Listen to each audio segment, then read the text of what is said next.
Hi guys, welcome back to my channel. I should probably start off this video with just an explanation on why I haven't uploaded in a month. I guess I have some explaining to do. To be honest, I did not expect my last video to get the traction that it did, and yes, technically I did not finish the challenge. My boyfriend came home from his trip away and it just kind of got left to the wind, and that's totally my fault. I don't make excuses for that, but I've been dealing with a lot of different things at work and at home, and I just haven't really had time to sit down and film a video. And you know, with the whole Dollar Tree realm, there was some kind of like walls that I was hitting. To be fair, I have filmed like 3 or 4 videos. I just haven't uploaded any of them because I didn't really think that they were good enough, that the outcome wasn't good enough. So I really want to make sure that I'm not just making a video for the sake of making a video, but that I'm actually putting out quality recipes and quality content. So if you're seeing this, it means that I was generally happy with how the food turned out or how the video turned out. So that's where I've been. And I'm back at it again today, hoping to get you guys a couple of Dollar Tree recipes in the next week or so. Today, I wanted to make some fajitas, and I'll show you what all I got to make those. In the realm of making fajitas, originally my thought was to make like a sheet pan fajitas using steak, because I know Dollar Tree sells a ribeye steak, but my Dollar Tree didn't have it in stock. They had a pork loin in stock. I thought about getting shrimp, but the bags of shrimp that they sell are just 1 serving size bags of shrimp, and I just honestly could not justify spending $1 to $2 on such a small amount of shrimp, although that is an option. So today we're gonna make vegetarian fajitas, because for the amount of money that it would cost to get the shrimp, I was able to get refried beans and rice, and I feel like that's a much better deal, and it's gonna be just as filling and flavorful. So first thing I got is a pack of tortillas, 12 tortillas. I'm going to do this meal prep style, so this is going to make 6 meal preps, 12 tortillas. And then I got a bag of Spanish yellow rice. So this is pre-flavored and ready to go, and I feel like that's going to add a lot to the dish when you have a limited amount of money. Sometimes buying things that are pre-seasoned or pre-flavored will save you a lot. And then I also got a can of refried beans. I wanted the big can, but they didn't have that in stock today, so I got the smaller can. I also could have gotten dried pinto beans and made my own refried beans, but I'm kind of meh on making my own refried beans again, because I'm trying to go for flavor and just punch, and sometimes you have to choose between bulk or flavor. So in this case, I'm going for flavor. Feel free to make your own beans using dried beans. Of course, you cannot have fajitas without peppers and onions. So I got this bag of pepper and onion stir-fry blend. I'm only going to use half of this for this recipe. The other half I'm going to use for another recipe that you will see later on this week. You could use the whole bag. My Dollar Tree only had 1 bag in stock today, so I figured I'd split it between the 2. If you want more bulk, obviously use the whole bag. And then for fajita toppings, I got their imitation sour cream. This is going to be interesting because I have definitely never tried anything like this before. I always buy real sour cream. I've never had the fake stuff. I wish I could say that this was vegan, but it is not. It does have milk in it. So obviously if you wanted to make these fajitas vegan, you could leave out the sour cream. I also got cheese to go with it. You could leave that out as well if you want to make it vegan. And then I got a jar of salsa. I really wish Dollar Tree sold like a off-brand salsa in a bigger jar. I think that would be a really cool product for them to add in the future, because I know I can get a whole big jar of salsa from Aldi for like 90 cents. So it's not outside the realm of possibility for Dollar Tree to have a different salsa that isn't name brand that would give us a larger quantity and still have a good flavor. So maybe that will come in the future. We shall see. But that is everything. We're going to do this meal prep style. So I'm going to get 6 meal preps out of everything that I've got here, and let's go ahead and get started.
So as you can see, the Dollar Tree burrito bowls are done. These look and smell amazing. I'm really excited about this. As far as calorie counts go, the bowl by itself is around 320 calories. If you add in the 2 tortillas, it is around 500 calories for the whole meal. So if you want something a little more filling, I would definitely go with the tortillas. I'm going to try it with the tortilla just to make sure that I have an accurate idea of what everything tastes like. So my beans did come out a little on the watery side. It was my fault. I probably should have gauged it before I added water to it, but I'm going to go ahead and assemble one of my fajitas, just using about half of each of the mixtures. So there's like the bean side of the bowl and then the rice side of the bowl. I'm just going to use about half.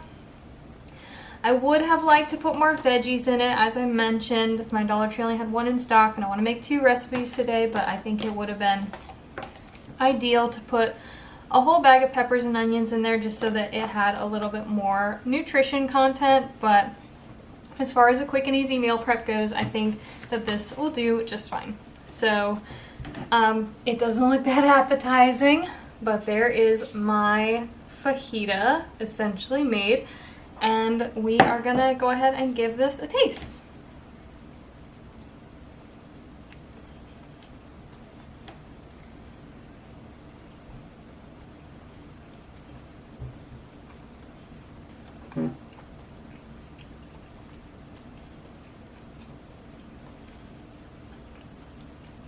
Guys, this is really good. I mean, you really can't go wrong with Mexican food. It's one of the most affordable, budget-friendly options. I love that I was able to do this from the Dollar Tree. It tastes really fresh. It doesn't taste overly processed. Oh, I did also want to mention one thing. The beans were vegan, but when I looked at the ingredients on the rice, it has like chicken broth in it, so those are technically not vegan. That was my fault. I misspoke earlier. But I mean, you can substitute any Spanish rice. You could even just substitute plain white rice. There's plenty of ways that you can doctor this up. Again, add protein to it if you wanted to add shrimp. Rice and beans together are a complete protein, and it makes this dish more affordable. It was $7 for 6 meal preps, so a little over $1 a piece. And guys, this is so good. I'm definitely going to enjoy eating this for my lunch. And I just wanted to also say thank you again for everyone who has supported my channel and watched my videos. I'm very excited to continue putting out Dollar Tree content. I think moving forward I am going to try to focus on healthier meal options or things that I would eat on an everyday basis. So, you know, each individual has their own definition of healthy. So my definition might be different from yours, but I tend to try to focus on less like processed foods, particularly. This would be in the realm of something that I would eat on an everyday basis. And yes, technically it is processed when you consider the beans and the rice and things like that. But you know what I mean by not processed foods is I don't eat a whole lot of like breakfast cereals or, you know, convenience foods essentially. But anyways, I'm going to end the video here. Thank you guys for watching, and I will see you in my next one.